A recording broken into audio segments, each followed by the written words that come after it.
Hi అండి. మేమైతే ఎక్కడున్నామో తెలుసా? దువ్వాడ రైల్వే స్టేషన్లో అయితే ఉన్నాం అనమాట. సో ఎప్పుడు అందరితో కలిసి వెళ్ళేవాళ్ళం. ఈసారి మాత్రం ఫస్ట్ టైం మా ఇంట్లో ఉన్న చిన్న ఫ్యామిలీ మొత్తం కలిసి విజయవాడ అయితే వెళ్ళబోతున్నాం అనమాట. ఇది ఒక మాకు స్వీట్ మెమొరీ. చూస్తున్నారు కదా, దువ్వాడ రైల్వే స్టేషన్ అని బోర్డు కూడా చూపిస్తున్నాను. ఇక్కడ మా వాళ్ళందరూ కూడా మీకు హాయ్ చెప్తున్నారు. ఎప్పటి నుంచో వెళ్ళాలనుకున్నాం, ఫైనల్గా ఈ డేట్ అయితే వచ్చిందనమాట. విజయవాడ అమ్మవారి పిలుపు అయితే వచ్చింది, నా సన్నిధికి రండి అని. సో ఇంకా అమ్మవారి పిలుపు వచ్చింది కాబట్టి ఇంక మనం అయితే ఆగలేదు, ఇంకా రెడీ అయిపోయాము. ఇంక ఫ్యామిలీ మొత్తం అందరం కలిపి స్టేషన్ దగ్గర ట్రైన్ కోసం వెయిట్ చేస్తున్నాం. ఫైనల్గా అయితే ట్రైన్ వచ్చింది. ట్రైన్లో కూడా మా ఇద్దరు చిచ్చర పిడుగులతో పాటు ఇంకో ముగ్గురు చిచ్చర పిడుగులు అయితే తోడయ్యారనమాట. వీళ్ళిద్దరికీ వాళ్ళు ముగ్గురు. ఇంకా ట్రైన్లో చూసుకుంటే ఒకటే అల్లరి. ట్రైన్ ఇంకా టైం అయితే కొట్టలేసి లేట్ అయింది. మా వారు కూడా చూసారా, ట్రైన్ ఎక్కిన వెంటనే ఎంత బిజీ అయిపోయారు. మ్యాచ్ అంటే ఎంత పిచ్చి అంటే అంత పిచ్చి మా వారికి. ఇంకా ట్రైన్ ఎక్కడమే లేటు. మా వారు చూసారా ఎంత ఫాస్ట్గా మొబైల్ ఆన్ చేసి మ్యాచ్ చూస్తున్నారు. ఇంకేం చేస్తాం, ఆయన సీరియస్గా మ్యాచ్ చూసుకుంటున్నారు. నేనైతే పిల్లలిద్దరితో అయితే ఇంకా అలా టైం స్పెండ్ చేస్తున్నాను. మా వారు ఒకరిని నేను ఒకరిని ఎత్తుకొని అయితే ఇంకా అలా చూసుకుంటున్నాం. మా చిన్నవాడు చూడండి, ఫస్ట్ టైం ట్రైన్ జర్నీ బాగానే ఎంజాయ్ చేశాడు. ఇది సెకండ్ టైం అనమాట వాడిది ఎక్స్పీరియన్స్. ఇంకా నైట్ జర్నీ కదా, టైం అయితే తెలియదు. కరెక్ట్గా ఇప్పుడు టైం అయితే 2:46 అయిందంటే కోట్లెస్ 3 అవుతుందన్నమాట. పిల్లలిద్దరూ డీప్ స్లీప్లో ఉన్నారు. కాకపోతే ఏం చేస్తా, ఇంకా రీచ్ అయిపోయామన్నమాట విజయవాడకి. ఇంకా ట్రైన్ దిగే టైం అయితే వచ్చింది. సో అందుకని పిల్లలిద్దరిని లేపేసాము. వాళ్ళిద్దరు ఫేసులు చూడండి, ఫుల్గా ఎంత నిద్ర ఉందో అంత నిద్రని కూడా ఆపుకొని స్మైల్ అయితే ఇస్తున్నారు. పిల్లలతో జర్నీ చేయాలంటే కొంచెం కష్టమే. ఇక్కడ మా పిల్లలనే కాదు, ఎవరి పిల్లలైనా ఏ విధంగా ఉంటారో ఏంటో తెలియదు, కానీ లేపిన వెంటనే ఇద్దరు పిల్లలు కూడా చక్కగా లేచి మాకైతే ట్రైన్ అది దిగేటప్పుడు అయితే బాగానే హెల్ప్ చేశారు, సపోర్ట్ చేశారు. హెల్ప్ కాదు, సపోర్ట్ చేశారు. నాన్న లెగన్ నాన్న, ట్రైన్ దిగే టైం అయితే అయిపోతుంది, టైం అయిపోయింది ట్రైన్ దిగాలనేటప్పటికి.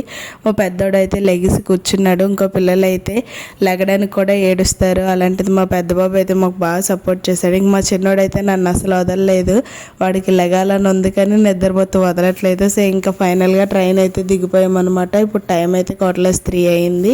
ఇంకా తలనీళ్ళు ఇచ్చే ప్లేస్కి అయితే వెళ్ళిపోయాము. అక్కడ దగ్గర 1.5 అవర్ వెయిటింగ్ చేస్తే అప్పుడు ఓపెన్ చేశారనమాట. అక్కడ ఫెసిలిటీస్ అయితే అస్సలు బాగోలేదు. 6 వాష్రూమ్స్ అంట, మెన్స్ కానీ గర్ల్స్ కానీ అస్సలు బాగోలేదు.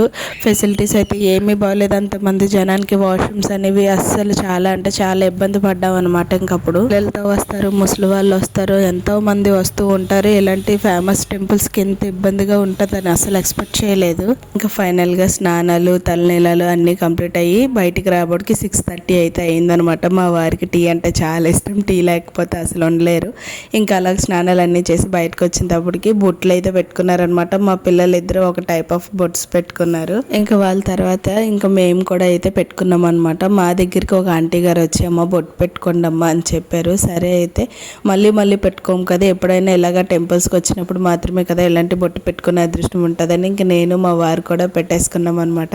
ఇంక ఇక్కడ మా పిల్లలు అయితే వాళ్ళ బొట్టు కూడా చూపిస్తున్నాం. మా పెద్దోడైతే గొడవ మాతోటి, అదేంటి మీకు ఒక టైప్ పెట్టారు మాకు ఒక టైప్ పెట్టారు, మీది పెద్దగా ఉంది మాది చిన్నగా ఉందని చెప్పేసి పేజీ అయితే పెట్టాడు అనమాట. చాలా కదన్న, పెద్దవాళ్ళకి ఎలా పెట్టాలి చిన్నవాళ్ళకి అలా పెట్టాలి అని చెప్పి ఇంక ఫైనల్గా కింద ఫ్రీ బస్ అయితే వచ్చింది. ఆ బస్ కూడా ఎక్కేసి ఇంకా టెంపుల్ దగ్గరికి అయితే రీచ్ అయిపోయామన్నమాట. ఇంకా చూస్తున్నారు కదా, జనాలు అస్సలు ఖాళీ లేదు.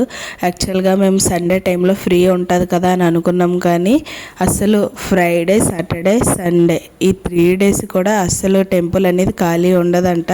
లాస్ట్ 4 days బాగానే ఉంటుందంట, కానీ 3 days వీకెండ్స్ కాబట్టి హెవీగానే ఉంటుందంట. సో ఎక్కడికి వెళ్ళినా కూడా లైన్. ఒక ఫోన్ పెట్టాలన్నా, లగేజ్ పెట్టాలన్నా, ప్రసాదం తీసుకోవాలన్నా, ఏం తీసుకోవాలన్నా కూడా క్యూ లైన్స్ అయితే చాలా టైం పట్టింది. ఇంక ఇక్కడ చూస్తున్నారు కదా, సూర్యుడు ఉదయిస్తున్నారు. అంత ఎర్లీ మార్నింగ్ వెళ్ళామన్నమాట. పొద్దున్నే ఇంకా అమ్మవారి దర్శనం తీసుకోవాలని.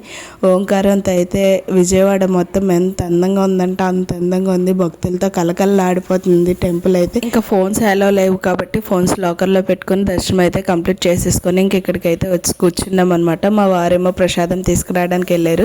మార్నింగ్ 2:30కి లేపిసాం కదండి. మా పెద్దోడు అయితే బాగా నిద్ర వచ్చేస్తుంది, పడుకుని పోతానని కావాలా. మా చిన్నోడి కోసం తెలిసిందే కదా, అసలు వాడి అల్లరి ఉంటే చాలు. చూస్తున్నారు కదా, ఫ్రీ బస్ కోసం అయితే లైన్స్ ఏ విధంగా జనాలు ఉంటున్నారంటే ఆ విధంగా ఉంటున్నారు. వితిన్ 10 minutes or 5 minutes ఒక్కొక్క బస్సు వస్తూనే ఉంటుంది, కానీ జనాలు మాత్రం అస్సలు ఎక్కడా తగ్గలేదన్నమాట. ఇక్కడ ఒక చిన్న పాప కనిపిస్తుంది కదా, ఆ పాప వచ్చి మా పెద్దోడిని లేపుతుంది పడుకుని పోయాడని. ఇంకా అమ్మవారి ప్రసాదం అయితే వచ్చింది. ఎక్కడికి వెళ్ళినా పులిహోర అయితే సూపర్ ఉంటుంది. నాకైతే ప్రాణం అనమాట పులిహోర అనేది. ఎవరు తిన్నా తినకపోయినా పులిహోర అని చూస్తే నేను అక్కడే ప్రాణం పెట్టేస్తాను, అంత ఇష్టం. అమ్మవారి సన్నిధిలో పులిహోర అనేది ఎంత బాగుంటుంది అంటే అంత బాగుంటుంది అనమాట టేస్ట్. ఇంకా మాకు కూడా ఫ్రీ బస్ అయితే వచ్చింది, మేము కూడా దిగిపోతున్నాం అనమాట. యాక్చువల్గా మార్నింగ్ ఎప్పినప్పుడు ఎంత రష్గా ఉందంటే బస్సు అంత రష్గా ఉంది, ఇప్పుడు అంత ఖాళీగా ఉందంటే అంత ఖాళీగా ఉంది. చూడండి మీరు కూడా.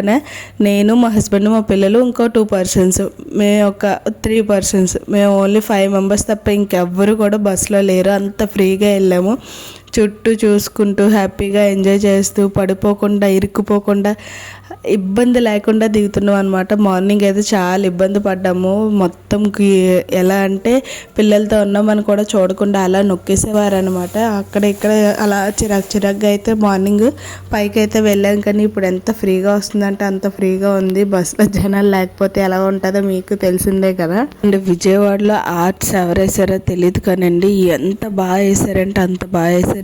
ఏ వాల్ చూసినా కూడా అంటే ఎలాంటి క్లాసికల్ డాన్సెస్ కింద అయితే ఎంత బాగా వేసారంటే ఒక్కొక్క టైప్ ఒక్కొక్కలాగా డ్యాన్స్ వేస్తున్నట్టు వేశారు. సూపర్ అంటే సూపర్. ఆర్టిస్ట్ని మెచ్చుకోవాలన్నమాట, అంత బాగా వేశారు. అండ్ ఇంకా టైం అయితే మాకు 9:30 అయింది. దర్శనం అన్నీ కంప్లీట్ అయ్యేటప్పటికి ఇంకా విజయవాడలో ఏం చూద్దామన్నా ఏం చేద్దామన్నా ఏంటి తెలియదు. అక్కడ ఆటో డ్రైవర్ని అడిగితే గాంధీ పార్క్ అని ఉంటుందండి, అది బాగుంటుంది అని అంటే వెళ్ళామన్నమాట. అది ఎక్కడనేది మీకు కూడా చూపిస్తాను, చూస్తున్నారు కదా. కృష్ణవేణి ఘాట్ రోడ్ ఆపోజిట్ అనమాట ఈ పార్క్ అయితే ఉంది. పార్క్ ఎక్స్పీరియన్స్ ఎలాగుంది ఏంటంటే నెక్స్ట్ వీడియోలో చెప్తాను. ఇప్పటికి లెంత్ ఎక్కువైపోయింది. సో ఈ వీడియో కనుక నచ్చితే మీరు like, share and subscribe. Thanks for watching. Last వరకు చూసినందుకు బాయ్.